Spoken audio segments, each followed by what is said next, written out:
आज के इस वीडियो में कक्षा 12 के रसायन विज्ञान पेपर हल के बारे में बताया जाएगा। 2025 में जो रसायन विज्ञान का पेपर हुआ था, पेपर का कोड 347 केबी के सभी प्रश्नों को हल करके बताया जा रहा है। पिछले भाग के वीडियो में प्रश्न नंबर 1 के सभी प्रश्न और प्रश्न नंबर 2 के सभी प्रश्न को हल करके वीडियो अपलोड कर दिया गया है। यदि उस भाग का वीडियो आप सभी लोग नहीं देखे होंगे तो डिस्क्रिप्शन बॉक्स में वीडियो का लिंक है, वहां से जाकर के वीडियो को देख सकते हैं। इस भाग में प्रश्न नंबर 3 से लेकर के आगे के सभी प्रश्नों को हल करके बताया जाएगा। तो एक एक प्रश्न को जो है आप सभी लोग अच्छे से समझिएगा और अपना एक नोट्स भी बनाते चलिएगा।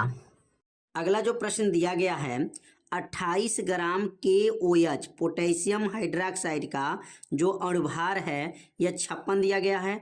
500 ml विलयन में घुला हुआ है। विलयन के मोलरता की गणना कीजिए। इसमें मोलरता की गणना करना है। तो यहाँ पर प्रश्न में क्या क्या मान दिया गया है, सबसे पहले तो देखेंगे यहाँ पर 28 ग्राम जो है मात्रा दिया गया है। तो अगर यहाँ पर मात्रा कितना है लिखेंगे, मात्रा बराबर जो दिया गया है वह 28 ग्राम है। 28 ग्राम जो है मात्रा दिया गया है, एक मान नोट हो गया। और अणुभार कितना दिया गया प्रश्न में, इसमें अणुभार निकाल दिया गया है। अगर अणुभार नहीं निकाला गया होता तो यहाँ पर K का अणुभार, O का और H का रख करके जोड़ देते हैं तो कितना मान आएगा, 56 आ जाएगा। तो अणुभार भी निकल गया 56। अब आयतन जो दिया गया है यह 500 ml दिया गया है। तो यहाँ लिखेंगे आयतन बराबर जो दिया गया प्रश्न में 500 ml है। 500 ml है। तो 500 जो ml है उसको लीटर में बदलेंगे। किस में बदलेंगे, लीटर में, क्योंकि इसमें आयतन जो है ना लीटर में चाहिए, ml में नहीं चाहिए। तो यहाँ पर क्या बनेगा, 500 अब भागा कर देंगे 1000 से तो वह बदल जाएगा किस में, लीटर में बदल जाएगा। और 0 से 0 कट जाएगा, 0 से 0, 5 दूनी 10, 1/2 लीटर हो जाएगा। कितना बनेगा, 1/2 लीटर हो जाएगा। अब यहाँ 1/2 लीटर हो गया। अब मोलरता की गणना करना है। अब मोलरता का सूत्र क्या होता है, तो अब यहाँ मोलरता का सूत्र लिखेंगे कि मोलरता बराबर क्या सूत्र है, तो मोलरता बराबर होता है मात्रा बटा जो होता है अणुभार बटा आयतन लीटर में। आयतन क्या होता है, लीटर में, ये सूत्र है। आयतन जो है लीटर में सूत्र हो जाएगा। तो मात्रा बटा अणुभार आयतन लीटर में। अब मान को भर देंगे इसमें, तो मात्रा कितना है, तो मात्रा जो है 28 है बटा अणुभार जो है 56 है और आयतन जो दिया गया है 1/2 है। अब यहाँ पर 28 से 56 कटेगा तो 1/2 हो जाएगा और नीचे भी 1/2 है और 1/2 से 1/2 पूरा कट जाएगा। 1/2 से 1/2 कट गया, आ जाएगा 1 और मात्रा क्या बनेगा, तो मोल प्रति लीटर हो जाएगा। बहुत आसान क्वेश्चन जो है दिया गया था पेपर में, 1 मोल प्रति लीटर। तो यहाँ पर मोलरता की गणना करना था, तो मोलरता की गणना आ गया मात्रा बटा अणुभार बटा आयतन लीटर में। यहाँ मात्रा 28 है, अणुभार 56 है, आयतन 1/2 है। 28 से 56 काटेंगे 1/2 होगा और 1/2 से 1/2 कट गया, आगे आपका 1 मोल प्रति लीटर इसका जो है मान आ गया। तो उम्मीद करते हैं यह प्रश्न आप लोगों को अच्छे से समझ में आ गया होगा। अब सीखेंगे जो है अगला प्रश्न क्या है। अब अगला प्रश्न के बारे में समझेंगे। मोलेसेज से एथेनॉल बनाने की विधि तथा रासायनिक समीकरण लिखिए। तो मोलेसेज क्या होते हैं, तो गन्ने का जो रस होता है, चुकंदर का रस होता है, अंगूर का रस होता है, फलों का जो रस होता है, उसी रसों को क्या कहते हैं, मोलेसेज कहा जाता है। तो गन्ने की शर्करा मतलब गन्ने के रस से एथेनॉल कैसे बनेगा, इस विधि को बताना है और उसकी रासायनिक समीकरण लिखना है। तो यहाँ पर मोलेसेज का मतलब समझ गए होंगे कि गन्ने का रस से हमको एथेनॉल बनाना है। तो यहाँ पर नीचे नोट कर लेंगे कि गन्ने के रस को जो है क्या बोला जाता है, शर्करा। शर्करा का मतलब होता है मीठा। मीठा मतलब क्या है, शक्कर। शक्कर को क्या कहते हैं, चीनी। तो चीनी का मतलब क्या हो गया, शर्करा। गन्ने का जो रस को गन्ने का शर्करा कहा जाता है और उसी को क्या बोला जाता है, मोलेसेज बोला जाता है।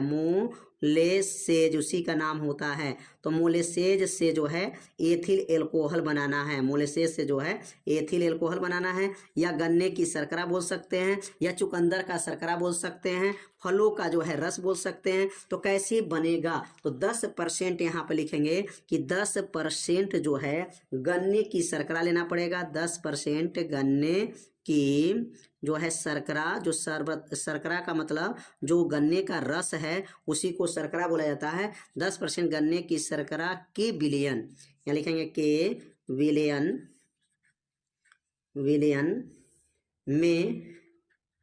में खमीर कहिए, या उसको ईस्ट बोला जाता है। खमीर या ईस्ट जो है डालकर, इसमें जो है ईस्ट डालकर कितना डिग्री तक गर्म करेंगे, डालकर 25 से 35 डिग्री सेल्सियस, 25 से 35 डिग्री सेल्सियस ताप पर रखते हैं। ताप पर क्या करते हैं, रखते हैं। मतलब गन्ने की जो रस है उसमें ईस्ट को डाल करके 25 से 35 डिग्री सेल्सियस पर जब रखते हैं तो उसमें क्या होता है, किण्वन क्रिया हो जाता है। किण्वन का मतलब समझ रहे होंगे, उसमें छोटे छोटे जीवाणु जो है उत्पन्न हो जाते हैं। जीवाणु 15 से 20 घंटा में पूर्ण हो जाते हैं। 15 से 20 घंटा में क्या हो जाते हैं, वह पूर्ण हो जाते हैं, क्योंकि उसमें जब ईस्ट डाल देते हैं गन्ने के रस में तो 15 से 20 घंटा के बाद जो है उसमें किण्वन की क्रिया पूरा हो जाता है, पूर्ण हो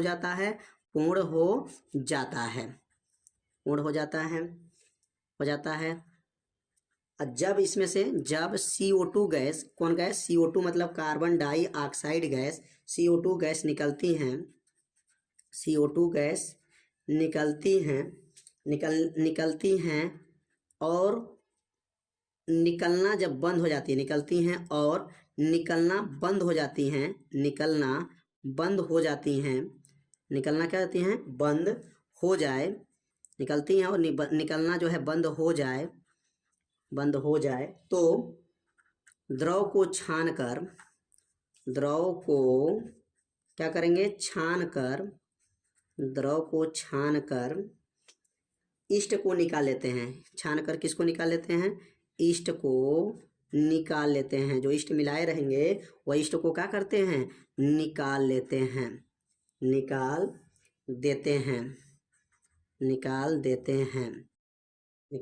इस प्रकार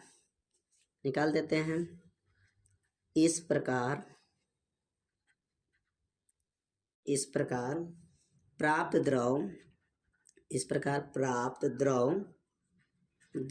को क्या कहा जाता है, इस प्रकार प्राप्त द्रव को वाष्प कहा जाता है। क्या कहा जाता है, वाष्प कहते हैं।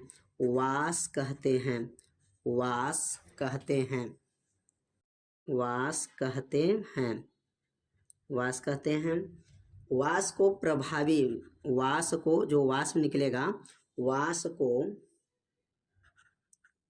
को प्रभाजी आसवन विधि द्वारा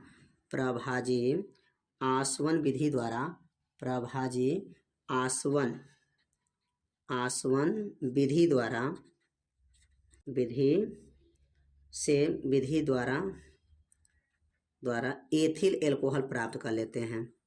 एथिल एल्कोहल प्राप्त कर लेते हैं।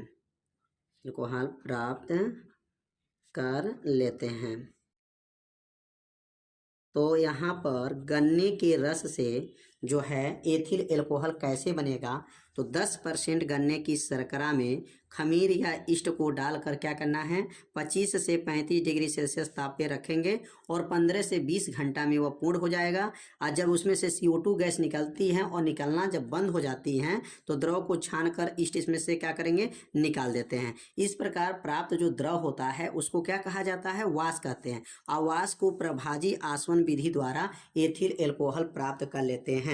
अब इसकी रासायनिक जो समीकरण कैसे बनेगा, तो अब यहाँ पे इसकी रासायनिक समीकरण के बारे में समझेंगे। तो यहाँ पे लिखेंगे रासायनिक समीकरण इसका। मतलब रासायनिक समीकरण मतलब इसको कैसे रासायनिक रूप में बनाएंगे, तो लिखेंगे यहाँ पर रासायनिक समीकरण।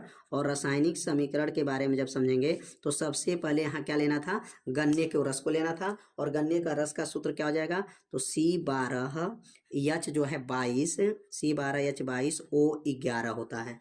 अब इसमें पानी को डाल देंगे, इसमें से पानी को डाल करके, और यहाँ पर एंजाइम भी आपको याद रखना है कि इसमें एंजाइम भी लेना है। यहाँ पर ईस्ट रहेगा, यहाँ पर ईस्ट को मिला लेना है।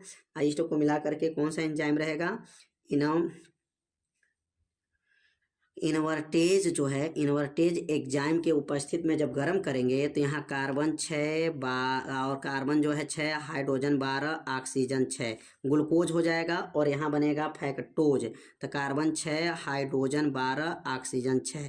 तो यहाँ पर जो बना रासायनिक अभिक्रिया यहाँ पे इनको देना था, तो सुक्रोज, सुक्रोज का मतलब होता है चीनी। जब चीनी को जो है इनवर्टेज एग्जाइम के उपस्थित में और ईस्ट के उपस्थित में जब गर्म करते हैं तो यहाँ पर क्या बनता है, ग्लूकोज बनता है। और क्या बनता है, ईस्ट बन जाता है, ग्लूकोज बनता है। और क्या बनता है, फैक्टोज, ग्लूकोज और फैक्टोज। यह बना ग्लूकोज और यह बना फैक्टोज बन गया। किसके उपस्थित में हुआ है, तो ईस्ट के उपस्थित में जो है गर्म किया गया तो ग्लूकोज फैक्टोज बना। अब इसमें से कोई भी एक अणु को ले सकते हैं, तो अगर यहाँ कार्बन 6 है, हाइड्रोजन 12 है, ऑक्सीजन 6, ग्लूकोज ले लिया गया। और यहाँ पर पुनः जो है जल के साथ जो है गर्म करेंगे और इसके साथ जब मिला करके गर्म किया जाएगा। और यहाँ जो है जाइमेज उपस्थित में, किसके, जाइमेज जो है एग्जाइम के उपस्थित में जब गर्म करेंगे तो यह बनेगा C2H5OH, ये बन जाएगा। और यहाँ से कार्बन डाइऑक्साइड गैस बाहर निकल जाएगा। और यहाँ संतुलित करने के लिए यहाँ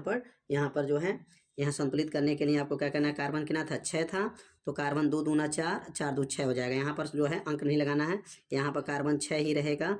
दोनों पक्ष जो है बराबर होना चाहिए। हाइड्रोजन गिन लेंगे, 12 है, ऑक्सीजन गिन लेंगे।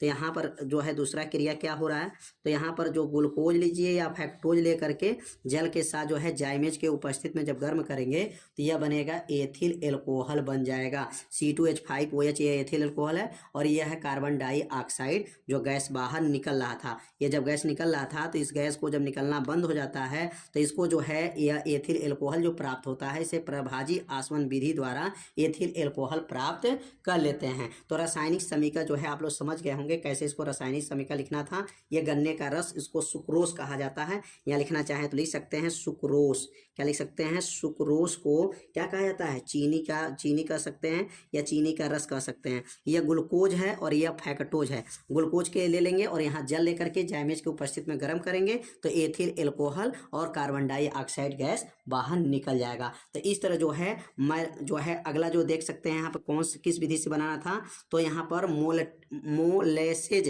तो मोलेसेज का मतलब समझ गए होंगे कि गन्ने का रस को ही मोलेसेज कहा जाता है। तो मोलेसेज विधि से जो है यहाँ पर एथिल एल्कोहल बनाया गया। वीडियो में कक्षा 12 में रसायन विज्ञान में महत्वपूर्ण प्रश्नों के बारे में बताया जाएगा। और यह महत्वपूर्ण प्रश्न हर साल के पेपर में पूछा जाता है। तो आप सभी लोग इस वीडियो को एक बार पूरा जरूर देखिए। तो प्रश्न क्या है, कार्बोनिल समूह तथा कार्बोक्सिलिक समूह की प्रकृति को समझाइए। तो यहाँ पर कार्बोनिल समूह का प्रकृति बताना है और कार्बोक्सिलिक समूह का जो है प्रकृति के बारे में आपको समझाना है। तो यहाँ पर सबसे पहले हेडिंग नोट कर लेंगे, कार्बो जो नील है, कार्बोनिल समूह का जो है, कार्बोनिल समूह का प्रकृति क्या है, लिखेंगे यहाँ पर कार्बोनिल समूह का जो है प्रकृति। अब यहाँ पर पहले कार्बोनिल समूह का प्रकृति के बारे में समझ लेंगे, उसके बाद जो है कार्बोक्सिलिक समूह का जो है प्रकृति के बारे में समझेंगे। बहुत आसान जो है यह प्रश्न है और यह प्रश्न हमेशा परीक्षा में आता है। तो यहाँ पे नोट करेंगे, कार्बोनिल जो समूह होता है, कार्बोनिल समूह की जो प्रकृति होती है, कार्बोनिल समूह की प्रकृति, कार्बोनिल समूह की जो प्रकृति है वह ध्रुवी होता है। कैसा होता है, ध्रुवी होता है। अब यहाँ कार्बोनिल समूह का प्रकृति कैसा होता है, तो कहेंगे कार्बोनिल समूह की जो प्रकृति होता है वह ध्रुवी होता है, क्योंकि कार्बोनिल क्योंकि कार्बोनिल समूह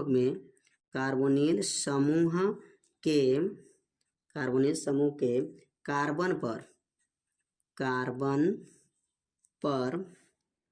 कार्बन पर आंशिक धनावेश होता है।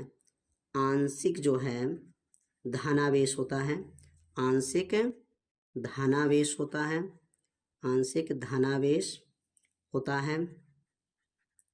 धनावेश होता है।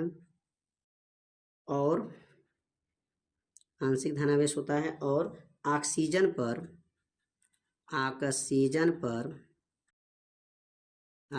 पर आंशिक ऋणावेश होता है।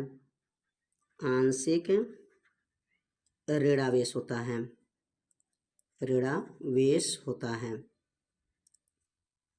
है। कितना आसान है। कार्बोनिल समूह का अगर प्रकृति पूछा जाए तो क्या कहेंगे?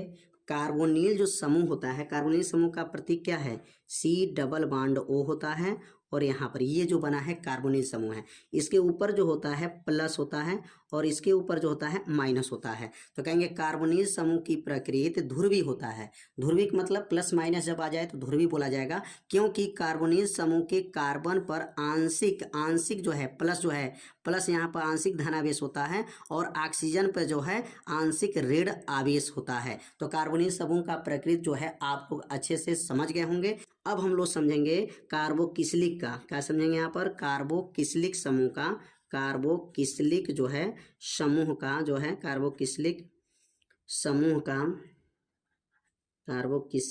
समूह का प्रकृति क्या है? कार्बोक्सिलिक समूह का प्रकृति के बारे में अब समझेंगे। पहला आप प्रकृति के बारे में अच्छे से समझ में आ गया होगा कार्बोनिल का, और यह कार्बोक्सिलिक समूह का प्रकृति के बारे में समझेंगे। तो यहाँ पे लिखेंगे कार्बोक्सिलिक समूह है। यहाँ लिखेंगे कार्बोक्सिलिक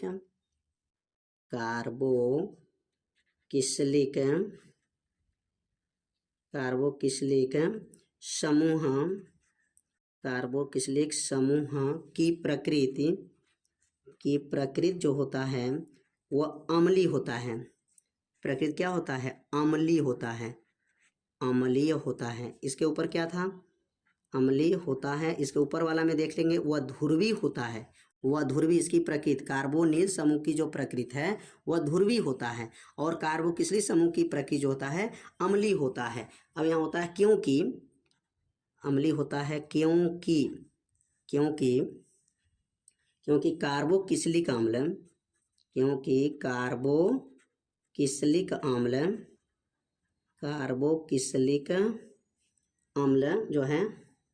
कार्बोक्सिलिक अम्ल आसानी से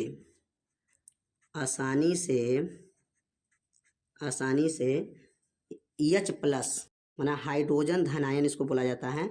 इसको बोला जाएगा H+। हाइड्रोजन धनायन त्याग करता है। हाइड्रोजन धनायन क्या करता है? त्याग कर देता है।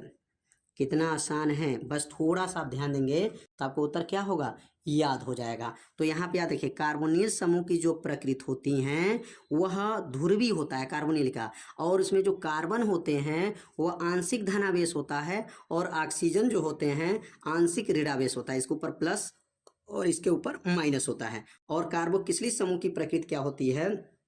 तो वह अम्लीय होते हैं, और अम्लीय होने के साथ साथ यह हाइड्रोजन धनायन जैसे COOH है, तो यह H यहाँ पर इसको H यहाँ बना हुआ है, यह आसानी से त्याग कर देता है, और त्याग कर जब करता है वह अम्लीय होता है। जो हाइड्रोजन धनायन बनाता है उसे क्या कहा जाता है? अम्लीय प्रकृति कहा जाता है। इसलिए कार्बोक्सिलिक समूह अम्लीय प्रकृति के होते हैं। तो उम्मीद करते हैं यह प्रश्न आप लोगों को अच्छे से समझ में आ गया होगा।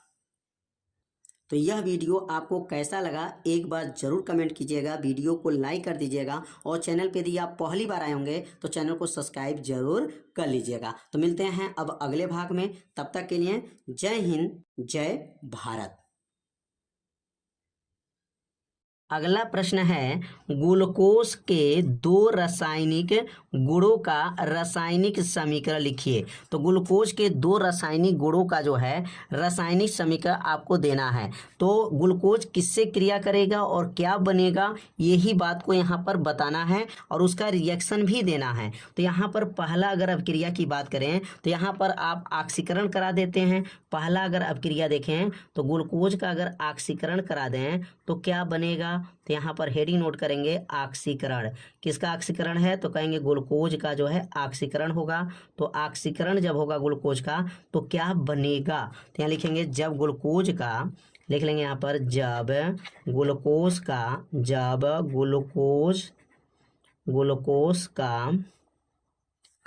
ऑक्सीकरण होता है, ग्लूकोज का जो है ऑक्सीकरण होता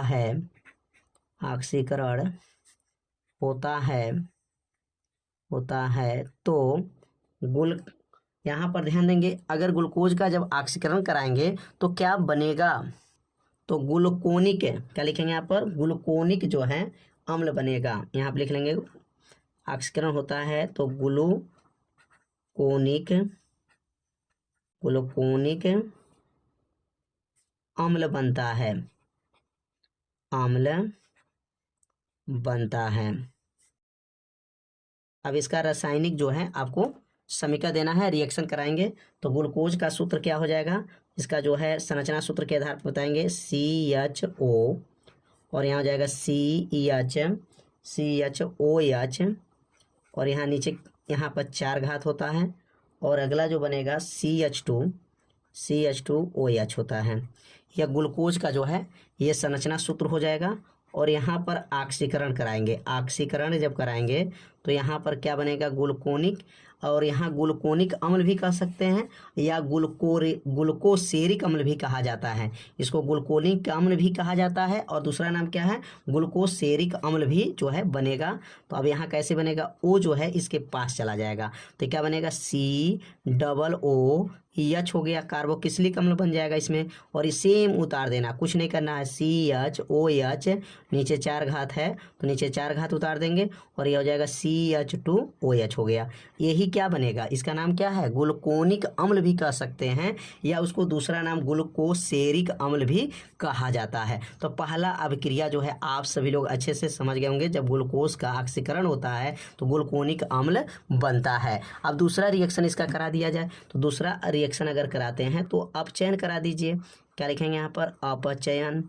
अब यहाँ अपचयन होगा, किसका अपचयन हो जाएगा, तो लिखेंगे यहाँ पर ग्लूकोज का, यहाँ लिख लेंगे ग्लूकोज का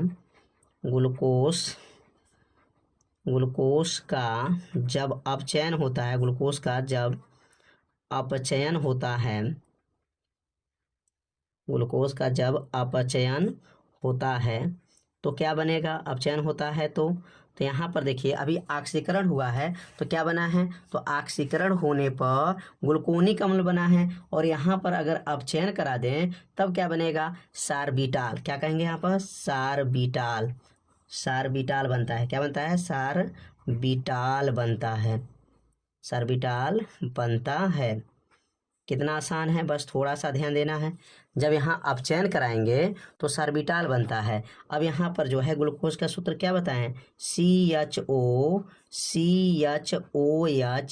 नीचे 4 घात है और यहाँ पे लिखेंगे CH2OH, यह हो गया ग्लूकोज। और यहाँ अपचयन कराएंगे तो अपचयन जब कराएंगे तो यहाँ लिखेंगे H, और यहाँ से जब क्रिया कराएंगे तो क्या बनेगा, अब यहाँ पे देखेंगे क्या बनेगा, CH2OH हो जाएगा। यहाँ पर CH2OH हो जाएगा, मतलब यहाँ पर H वाला इसके पास चला गया तो यहाँ 2 लगा लेंगे, 2 H जा रहा है, CH2OH हो गया। और सेम पूरा उतार दीजिए, CHOH, नीचे यहाँ पर 4 घात हो जाएगा और नीचे क्या बनेगा, CH2OH हो जाएगा। यही क्या बनेगा, सेरीबिटाल बन जाएगा। क्या बनेगा, सारबीटाल, इसको कहेंगे क्या बनते हैं, सारबीटाल बनता है। तो ग्लूकोज का 2 रासायनिक यहाँ पर गुण आपको बताना था और रिएक्शन भी आपको देना था। तो उम्मीद करते हैं 2 रिएक्शन जो है आप लोगों को अच्छे से समझ में आ गया होगा। बस बस यहाँ पर एक शब्द को ध्यान देना, यहाँ पे जोड़ना है और यहाँ जोड़ना है, सेम टू सेम उतर जाएगा, कुछ करना नहीं, आक्षेपण कराएं सेम, ये दो यहाँ दो और सूत्र एकदम सेम उतर गया, यहाँ पर भी बस ये पहले वाले पद को आपको ध्यान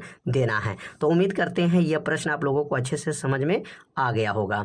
तो आज के इस वीडियो में जो है प्रश्न नंबर 3 जो है कि सभी प्रश्नों को हल करके बताया जा चुका। अगले भाग में जो है प्रश्न नंबर 4 से लेकर के आगे के सभी प्रश्नों को हल करके बताया जाएगा। तो आज का वीडियो कैसा लगा एक बार जरूर कमेंट कीजिएगा, वीडियो को लाइक कर दीजिएगा और चैनल पे यदि आप पहली बार आए होंगे तो चैनल को सब्सक्राइब जरूर कर लीजिएगा। मिलते हैं अब अगले भाग में, तब तक के लिए जय हिंद, जय भारत।